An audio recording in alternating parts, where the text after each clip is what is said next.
Hello.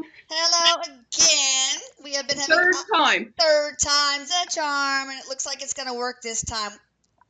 We've had a lot of technical difficulties with echoes and such, but we fixed it up and we're ready to go. Erik has brought in Charles Manson, who likes to be called Charlie. He calls me Miss Elisa. He calls Erik Dude, and he calls Veronica Miss V. And according to Veronica, he seems like a very demure, apprehensive energy, but not particularly dark. Nevertheless, Erik has vowed to protect Veronica if need be, and we will stop the session if she feels the least bit uncomfortable. So that's where we left it off. So can we ask you some questions, Charlie? He says, go ahead. Yeah, and he said he's going to answer everything with no holding back. No. And his word, he says directly. I say directly. He says directly. He will answer them directly. Okay, that's interesting. All right, I'm going to first ask those questions submitted by blog members. Maybe some of them were the same, too. Mr. Manson, what was the first thing you noticed when you passed over? And did you have a life review? I noticed an incredible sense of warmth and welcoming, something I'd never experienced in my life on Earth. And yes, I did have my life review. It was not instant, but I had my life review. And how was it? He says it was very enlightening. Okay. And he's saying that he would liken it to a Christmas Carol, like when they take you, when Scrooge goes through, and he said Scrooge is probably a nice name for him, he realizes, but when Scrooge goes through the three phases, it was something similar to that. And he said it was very emotional, and one of the things that was most obvious to him was the lack of love that he received or that he gave. That he had in his life, that he received. Oh, so what emotion are we talking about? Sorrow, sadness. It's a very heavy emotion. It's very almost as if he now knows that he should have expected that, but he didn't have any idea. He's saying what to expect in life because life was so unexpected all the time with him. So I would characterize what I'm feeling from him right now as a deep, deep sadness and longing. Oh. Do you think the lack of love in your life made you who you are? And helped you do some of the bad things you did? He said, absolutely. He said, and he understands and he wants people to hear that hell is truly a life without love. Oh, gosh, yeah. All over. Oh, gosh, that's terrible. Did you have some sort of mental illness that psychiatrists would put a DSM label on? He said they did label him. He's telling me that there was a labeling, but he's saying in all fairness to mental illness, he would not categorize or classify himself as being mentally ill. He would say, and he is saying, narcissistic. Now, okay. Is that a mental? I'm not a doctor. Is that a mental illness? He's not referring it as a mental illness. He's saying it's a condition, a way of being. Okay. Well, there's narcissistic borderline personality disorder. There's narcissism with sociopaths and anything like that? No, he's saying narcissistic, and he liked the fact that he was in control. That's what he actually looked for. Okay. In his life. Who met you when you crossed over? This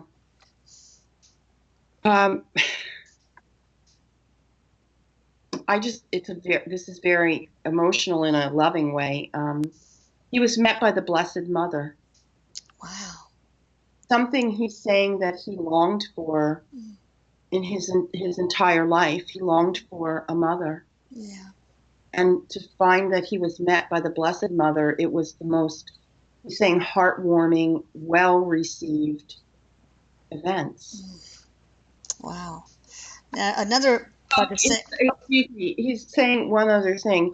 He hopes that by having this part of him, this vision of him, this voice of him out there, that he can use all of it for good, that he can somehow be a teacher moving forward as he is now. He's saying to me, his word is delusional. He was delusional in his quest to be a leader here on earth, but he will do everything he can to be a powerful force, influence of love and positivity from this perspective. So is that going to be your life's work in the afterlife? He's chuckling and he says, well, if I have anything to say about it, I sure would. He said, just based on the way it feels. All right. So to teach people the importance of having love in one's life. Yes. And it's interesting because he said to me prior, I took some notes prior to this. I just wanted to sit down and have a personal conversation with him. And one of the notes was he wants to guide parents who are struggling with having children, meaning they're pregnant, but they don't know if they want to keep it or not. That's very important to him, because he's saying, or he said to me, that if they're going to have a child, it all begins by wanting it. Yeah. And if these parents are not wanting this child, there's not going to be that natural bridge of love. No, I had one lady tell me, a blog member, she feels very disturbed because she does not love one of her children at all. She feels no love for him or her. I can't remember. He can relate. He can relate. He said he absolutely knows what that feels like. Yeah. So you'll guide specific people in need. That's good. Mm-hmm. All right. So she also asked, were there more people murdered by your group than found? He's saying no, not murdered, but there were violations and intrusions on people's lives that were not attributed to him and the family. Okay. Lastly, what made you feel the need to do this? And is there any remorse in it for you once you have passed? Could you repeat that, please? It broke up. Sure. What made you feel the need to do what you did? And do you have any remorse now? He says he has more remorse than he would ever have thought he would. Remorse was not an emotion or feeling that he had here on earth. There was no remorse. And the bottom line is he did it, he says, because if people weren't going to love him, he was going to force them to love him. And he was going to be the end-all, be-all in their lives. That's the control thing you saw. Sure. Now, if this was a contract for you and all involved, what did all those years in jail teach you, if anything? He became very a student, he's saying, a student of life, a student of humanity in prison. He learned the hard way that even though he could control the prison population just by being who he was, sorry about that, just by being who he was, it wasn't enough for him. Okay. And the contract, he wants to clarify this about contracts. Okay.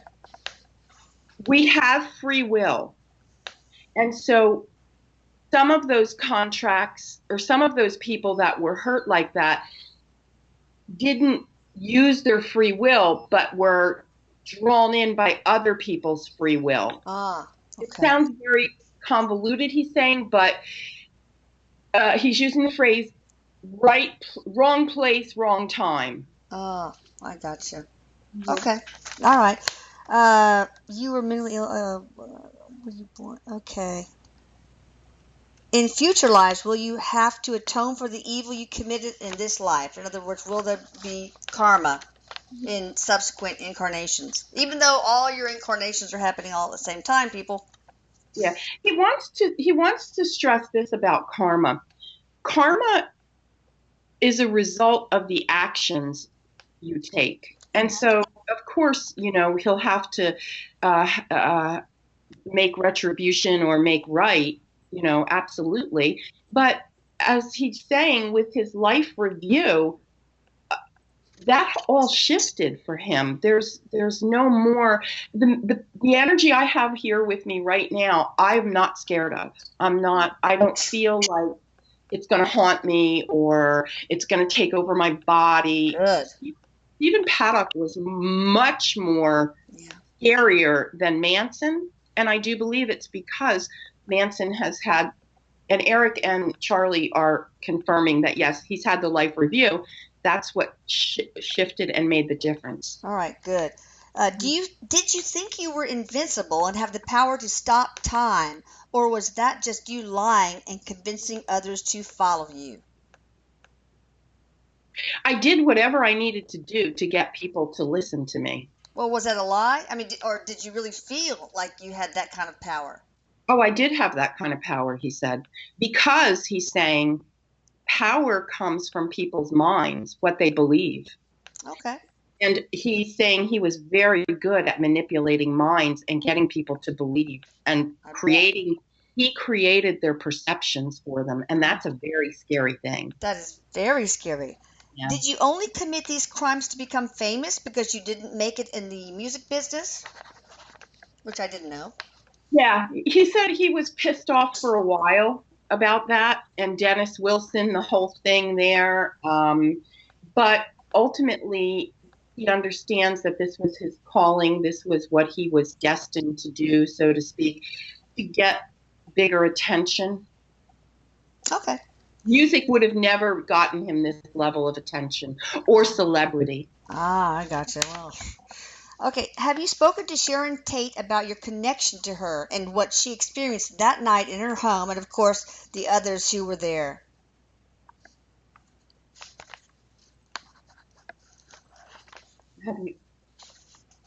He's very hesitant to answer this, and I'd like to know why. You said you would be very direct. You would answer them directly. He has probably, he's saying, the most remorse around Sharon because there was another life in her. Oh, I didn't know that. I don't know Mhm. very much about your life, Charlie. Yeah. Sorry. So he's saying that was probably of all the things that he was, and he's saying this responsible for, which he never would have said that at the time. Yeah. He feels the worst about that because she did have a life in her. And have you met those two souls, the soul of Shannon and was it Sharon? Sharon. Yeah, Sharon and her child. He's not interacted with the energy, he's calling it, of the child. Mm-hmm. And nor has he bonded or had conversation with Sharon Tate. Why? It just simply hasn't happened yet. Oh, okay. I believe that it will. He says yes. Okay. That's all part of the life review. And see, once he's saying he has the life review, and it's like you think about, you have a to-do list. Ah. Okay. And he's got the to-do list, and she's definitely on the to-do list in terms of getting with. He's laughing, chuckling in a sense, because he's saying, think of the 12-step program. Oh, okay. Are you nervous about meeting her or any of your other victims? He says nervous isn't the right word. He's embarrassed. Oh, yeah. Embarrassed is the energy. Awkward. Yeah, totally. Awkward meeting. All right. Do Yep. you have any children on Earth?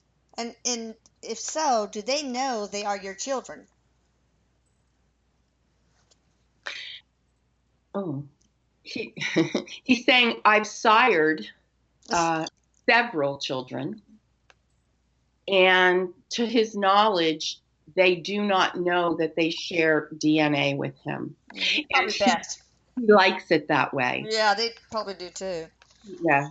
Uh, was this life planned to be as horrific as it turned out when you were a spirit and you were like planning it? I guess that goes in the same as a contract. But did you plan for this life to be this horrific? So he's saying that planned is a strong word because it's not like the contract is in concrete, he says. We have a general overview, but free will allows us to play out the big picture in different ways. Okay. So did he sit down and write, I'll mass murder? No, he says. Well, what was your plan? When you were a spirit, so I'm going to go to Earth, get inside a baby body, and here's what my life's going to be like. What was the plan? To wreak havoc, Okay. to bring people awareness of how unsafe, no matter how big they think they are, that they really are, to create a consciousness around personal safety. Okay. So, All right. Who do you hang out with now, and what do you do moment to moment? Even though I know you don't have, there's no time. You know what I mean. So, who are you hanging with? What are you doing? he says it's kind of, he's saying he eats at the big dinner table. I mean, there's a camaraderie, but he's saying that he's working on his lessons, and there's a lot of solitude. Yeah. Not in a whole kind of way, like when you're in prison and you're in Yeah. solitude. This is a lot of working with the angels, a lot of working with the light, the higher power, and also he's saying just figuring out, because he's saying there was a lot of blanking out in his life when he was here, a lot of mental disconnect. And so he's still putting the pieces together for all of that. Now, one thing he is saying, and he won't say much about this, he says, he has reunited with his mother. Okay. All right. And has that been healing for you? Can you tell me that? Because obviously she didn't give you very much love. He's working on that. That's in part with his angel work and his guide work. He's working on the relationship with his mother, and he's not ready to speak publicly about the relationship with his mother. A lot has been written about it, he says, and you can trust that there's a lot that people don't know. But he would love to share that as he begins to understand it more and more himself. He's studying all of this. Sure. So who are you hanging out with besides, you've met with your mom? Anybody else you like to hang out with? He's chuckling and he's saying, that right now at the moment, there's a few guys that I spent a lot of years with. Okay. And he's saying, if you're looking for me to say that I'm hanging with anybody famous, no, I'm not. No, I don't care. This is another person's question. But are you incarnated on Earth now? No. Okay. Charlie, where did you make the wrong turn? You were so very close to the truth. So where did it go wrong, or did it go wrong? Did you accomplish what you came here to do? It's okay. We'll ask that later. He's saying there is no such thing as wrong. Yes, Erik says that. Everything is an experience. Erik is agreeing, yes. So he's not sure he understands the question. He's looking, his brows are furrowed, and he's saying, I don't know quite what they're asking. I feel like, yes, if wrecking havoc was what I came here to do, then I guess I did do what I intended to do. He says he thought there would be more satisfaction in it. Oh. Well, was there one point in your life that sort of made you turn on a dime? Some Mm. particular trigger that made you go down the path of wreaking havoc? He said it was cumulative. He's saying over the course of his young life, he was exposed to a lot of things that most children weren't exposed to, and that he began to play with evil thoughts very early. How early? He's saying the earliest recollection he has is 5 or 6. Oh, gosh. You didn't have much of a childhood, did you? No, he's saying I had really no childhood. Is there anything that you feel like you should have done differently or wish you had done differently? No, he's saying I can only answer no after the life review. And he's not saying that is in he can't learn things. He doesn't mean it like that. He sees the orchestration of everything playing out the way that it should. So remember, and Erik has confirmed this for me, it's kind of like they have an aerial view of everything. So everything that happened is one big aerial view, and there's no such thing as time. So they just see a continual loop of what's going on. And they can associate the feelings in that moment as if they're living them and then shift them to change if they need to, if that makes sense. Oh, okay. Interesting. All right. Could you describe the actual death experience? What happened? What it felt like? Did you know you were dead? Things like that.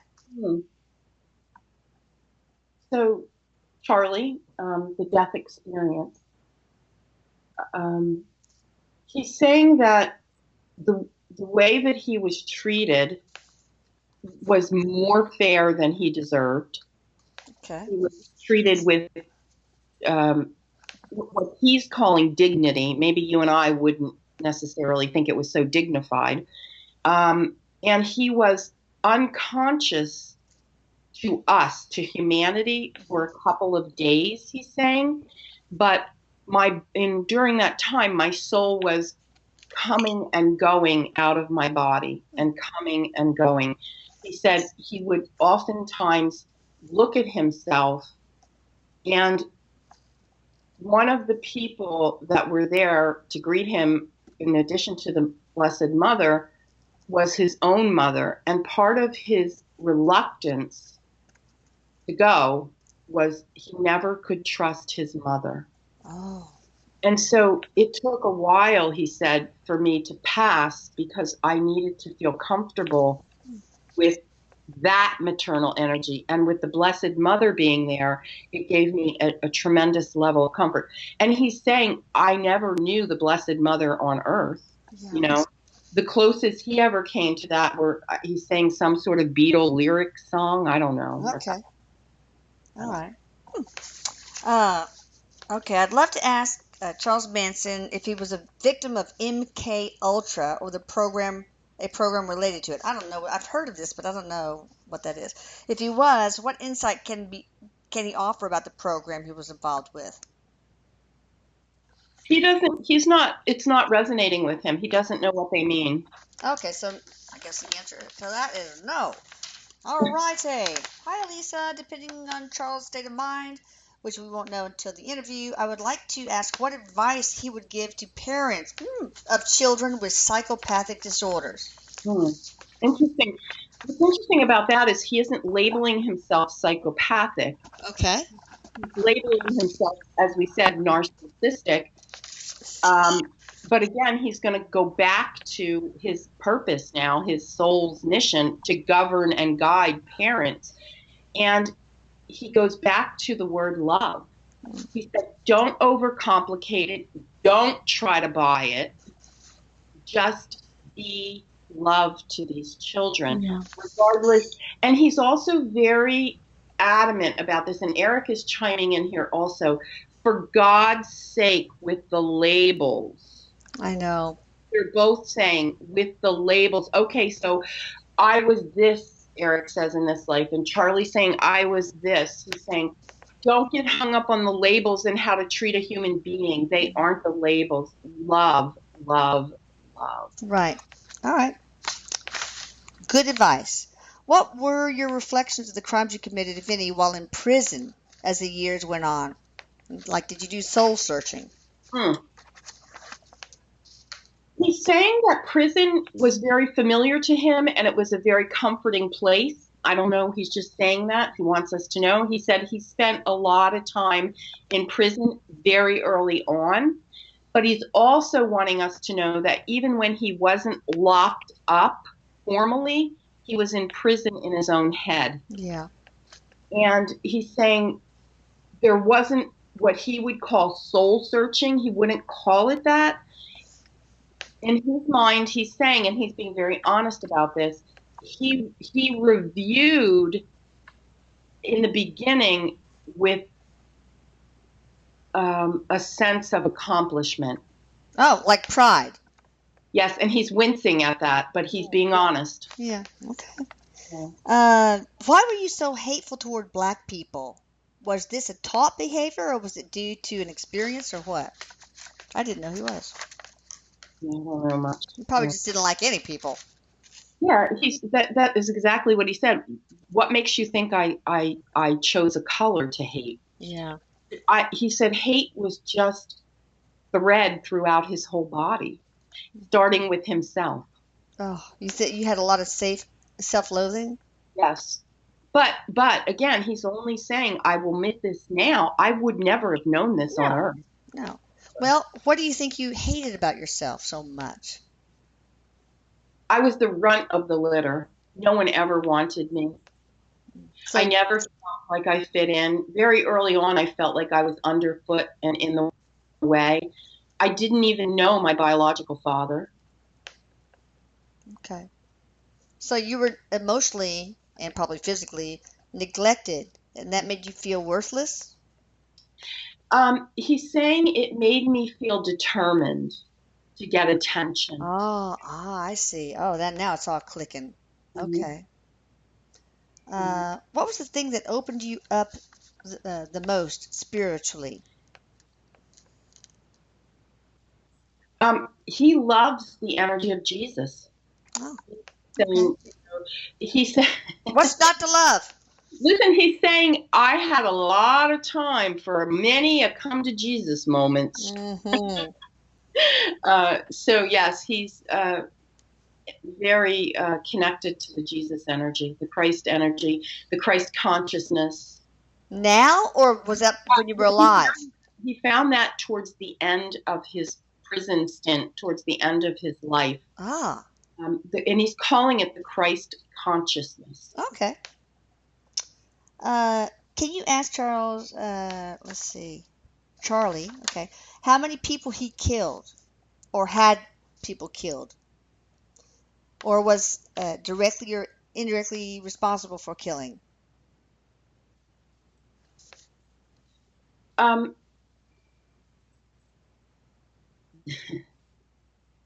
He said you would answer. He's kind of hesitant to say anything, but he's telling me, suffice to say, it's between 10 and 15. Okay. She also, or he, wants to know, where did you and your family dispose of the bodies?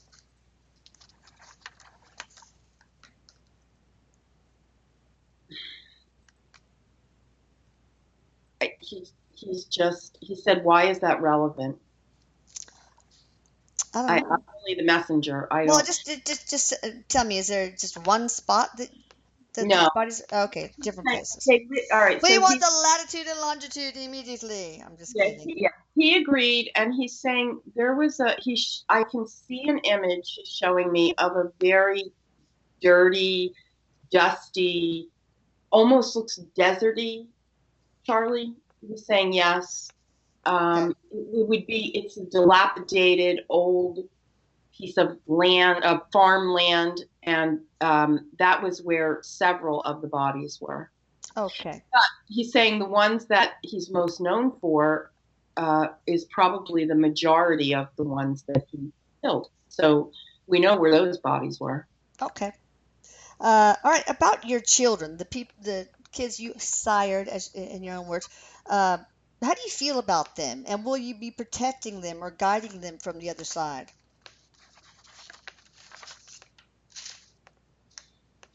He said, in a sense, he will, because he'll be watching out for all children because we are all one. Hmm. So he'll do his very best, but for him to just narrow it down to his own DNA, no, he won't do that. It's about the big picture Okay. and watching out for all. All right, now we're going to just go on to the final questions, which are those that are, of course, some of these have been of spiritual nature too, but the usual questions I asks. Anywho, what was your spiritual mission here on Earth as Charlie Manson? To open up, to expand a culture, to expand a mindset, a time frame. He's saying that because of the time period that he was here, he was preparing us, in his words, for what was to come.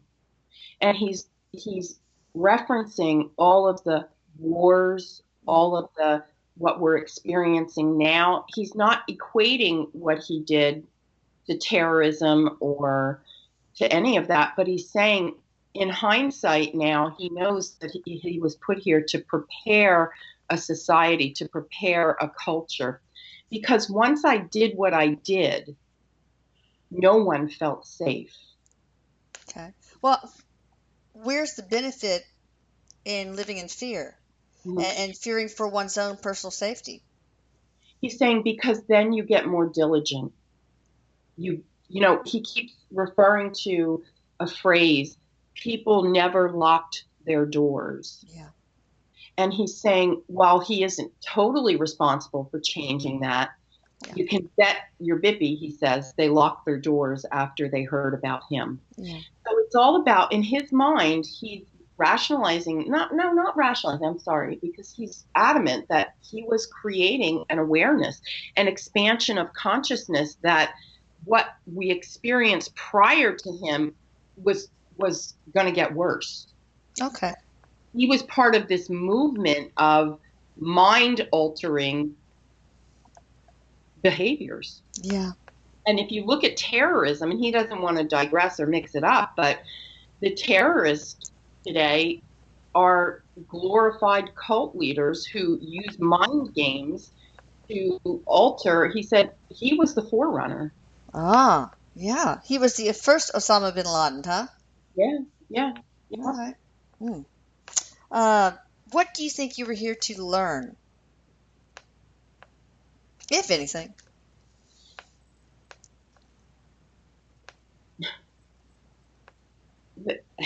He said he doesn't know if this is what he was here to learn, but it was shown to him very early on how gullible people are Oh, yeah. That's true. and how desperate people get when it comes to being wanted and included. Yeah. Hmm. Interesting. Were you here to teach anything beside what your spiritual mission was about? Not necessarily, he says. I think I covered a lot of that. I think I Yeah, I think talked so. about that. Yeah. And I think you also said that you felt like you accomplished what you came here to do. Uh-huh. Is that right? Very much so, he said. He said not that he feels accomplished, Hmm. because he doesn't want to have ego in this, but he Yeah. said he accomplished. Yeah. All right. So you said you are not incarnated now. Will you in our lifetime? No. Okay. That has yet to be determined. He's working with the angels, with the guides, with the ascended masters, and just trying to figure all this out. He says that he's chuckling, and Erik is agreeing with this. It's kind of like when you start a new job, you just don't kind of know where you got to learn the ropes. Yeah. You got to Right. learn the ropes, he's saying, and he's doing that, and he's diligently doing that. Okay. I think we kind of covered this, but just in case, what were your initial insights right after you transitioned? Mm-hmm. Um, right after I transitioned, I didn't yet have remorse. My insights were, oh shit. He thought he was going to hell. Oh, yeah. You know, wasn't sure. He was scared. Yeah. And the fact that his mother met him made him all the more scared. Okay, so there's a lot of fear and feeling Yeah. that you were in trouble.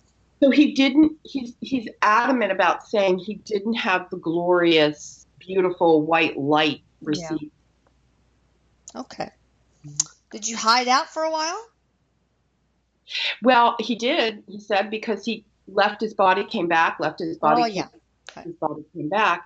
And, you know, he's saying that he did that out of fear for multiple reasons, Yeah. but yeah. Yeah. Did you meet God?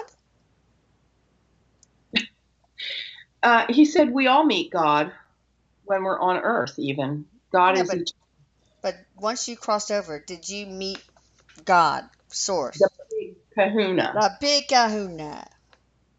He's he's not labeling that. He's not calling it God. He's calling it an all-knowing and all-feeling. He's calling it an energy, a consciousness. Mm-hmm. He said, "Oh, it's the vibe." Okay, calling It's it the the vibe. vibe. So I don't know. Yeah, he's saying the vibe.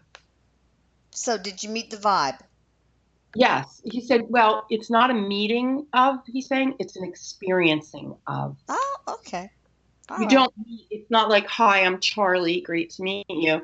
It's an experience of, there isn't one energy or one being that with the long white beard that Oh, stands yeah. staff. He's saying it's an experience of. Okay. Can you describe another life that most influenced your life as Charlie Manson?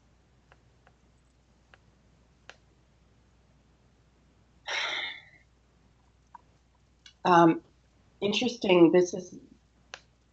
He was an aborted baby. Oh, wow. He's saying he could go into details about that, but the point was that life for him as the soul came in to teach lessons, but for him, what he learned was, yet again, I'm not wanted. Mm. And so he was an aborted baby, and he was aborted at a late stage. Oh, gosh. How late? He's saying 7 months. Oh, goodness. Wow. And so what was that meant to accomplish? Uh, Who was the benefactor of whatever lessons there were? so back up, he says, prior to that, he had taken lives yet again in another life of his. And so this life where he was aborted, his life was taken before it even had a chance to be a full life. Now, interactively, the other souls that the parent of this that was pregnant with this child um, paid the consequence, he's saying, of having this, he's calling it backstreet abortion. Mm. So he's saying it's a whole story. Did the mother die from like a No. post-abortion infection or? And he's showing me the 1700s for this. So you can imagine how barbaric things were in the 60s. I mean, imagine how barbaric they were in the 1700s. Yeah. All right. Any messages for us or advice? I don't, this is like him being silly, I think, but yeah, lock your doors. Okay. All right. I definitely Yeah, do. listen, he's chuckling, and he's got this. He's actually, and he's a very warm energy, and he's a very listen, I want to say this and I want people to hear this. He's a very familiar energy in the sense that we all possess pieces of each other. Mm.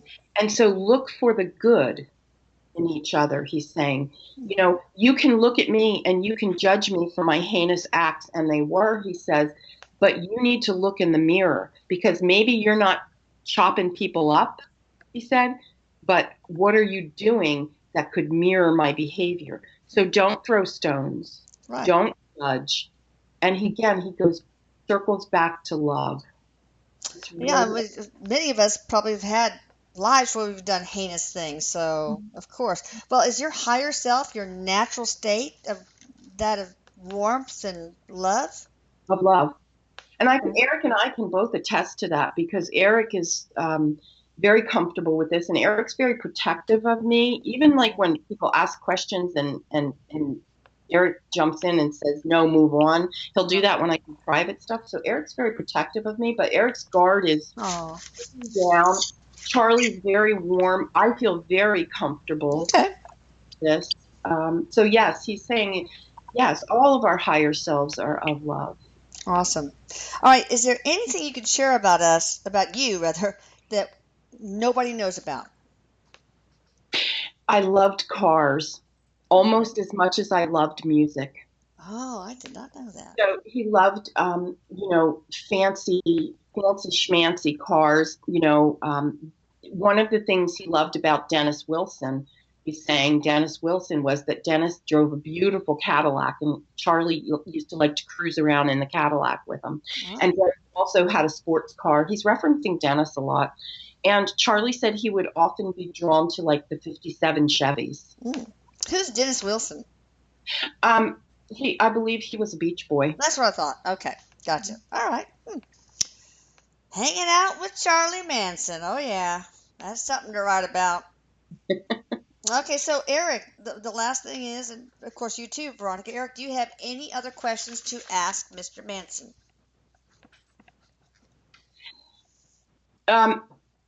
Erik is saying the natural question that he's surprised wasn't asked directly was, why'd you do it?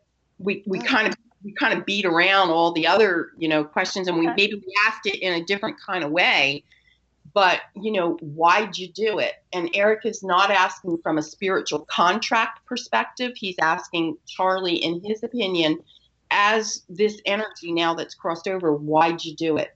And remember, and I'm going to reference this, Erik is telling me, remember when we asked Stephen Paddock that, he said because he could. Oh, yeah, that's right. Charlie is not saying because he could. Charlie is saying because there was an impulse, an urge to be in control. Yes. And to call the shots.